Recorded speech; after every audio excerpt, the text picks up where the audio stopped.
Cody Cordeiro, Fireman III, tanker driver, and Peter Gand, Captain Motor 3, a watch.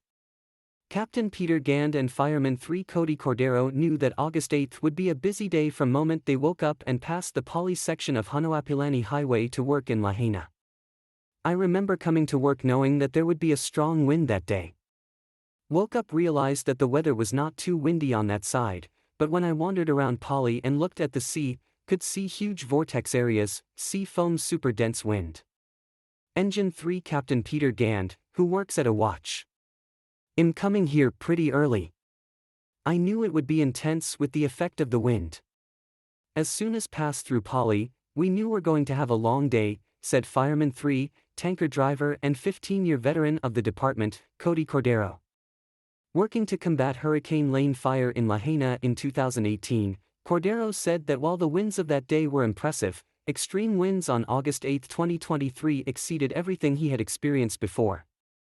It was the windy day I have ever seen in my life, said Captain Gand.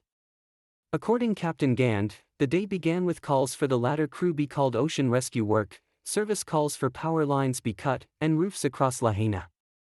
Along with another major fire using resources in Kula, Captain Gand said he knew the resources would be reduced.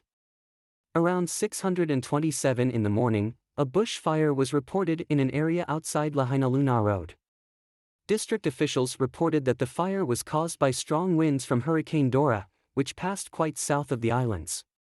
About 3 acres were burned before being declared 100 under control shortly before 9 a.m. Maui Fire Chief Brad Ventura said the teams were waiting on the fire until 1300. Without any other activity. Chief Ventura said that another fire started in Lahaina around 3 in the afternoon. It is not yet known whether the fire is a refire or a new fire. In a press release published later that same day, county officials said power cuts in the area affected the ability to pump water. Power outage conditions and limited water. The crew found themselves constantly repositioning to combat fire and keep the crew safe. We noticed that it was starting to threaten some structures and we had to be repositioned. Step in.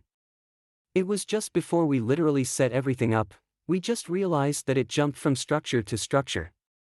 We realized that the power lines around us were cut and our way out were compromised, so we had to be repositioned, said Captain Gand, who has been a firefighter for 18 years in Maui. All this time, I only focused on the safety of my crew and made sure we had a safe position where we could fight fire, said Captain Gand. I was constantly evaluating what was happening in our environment. When I saw that our ways of going out were potentially compromised, it was time to move and get out of there. We moved another location where we thought it was a safe point.